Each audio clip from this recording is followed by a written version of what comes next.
মসজিদে বাচ্চারা টুকটাক ডিস্টার্ব করলে ধৈর্য ধারণ করতে হবে, বেশি ডিস্টার্ব করলে তাদেরকে সুন্দর করে বুঝাইতে হবে, অভিভাবককে বুঝাতে হবে। আজকের শিশু আগামী দিনের মুসল্লি। নবী করিম সাল্লাল্লাহু আলাইহি সাল্লাম খুতবা দিচ্ছিলেন জুমার। হাসান বা হোসেন রাদিয়াল্লাহু তাআলা আনহুমা দৌড়ে আসছিলেন নানার দিকে, জামা পেঁচায়া শরীরের সাথে পড়ে গেছেন। নবীজি মিম্বর থেকে নেমে দূরে গিয়ে নাতিকে কোলে নিয়ে আবার এসে মিম্বরে দাঁড়ালেন, তারপর খুতবা কন্টিনিউ করলেন। আপনার মসজিদের ইমাম সাহেব করলে চাকরির কি হাল থাকবে বলেন? চাকরি থাকবে? নবী করিম সাল্লাল্লাহু আলাইহি সাল্লামের জায়গায় আমরা যদি হতাম তো বলতাম, মেয়েকে যে বলতাম, মা অন্তত আমার খুতবার সময়টা তো ধরে রাখবা।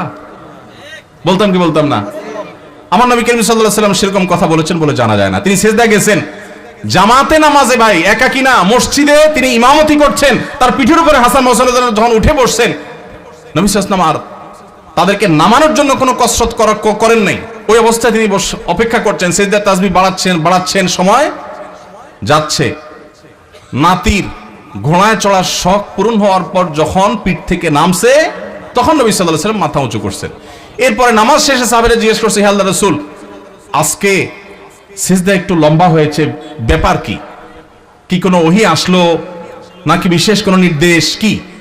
তখন নবী সাল্লাল্লাহু আলাইহি ওয়াসাল্লাম বললেন, সেরকম কিছুই না, আসলে নাতি পিঠের উপর উঠেছিল, আমি তাকে নামাতে চাইনি, সে নেমেছে, তারপরে তিনি নবী সাল্লাল্লাহু আলাইহি ওয়াসাল্লাম মাথা উঁচু করেছেন।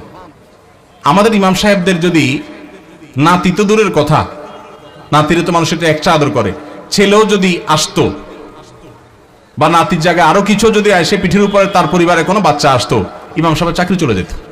ঠিক না ভাই? ঠিক ভাইরা আমার,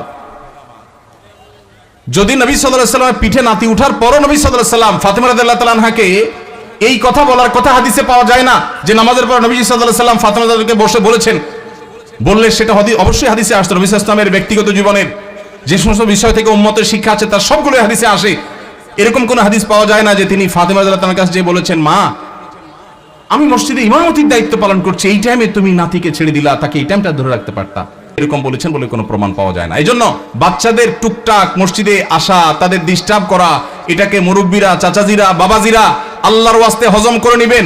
আপনারা যদি ধমক দেন তো মনে রাখবেন, এই বাচ্চা মসজিদ থেকে যদি দূরে সরে যায় আপনার ধমকের কারণে, সারা জীবনের জন্য আপনি গুনাহগার হয়ে থাকবেন।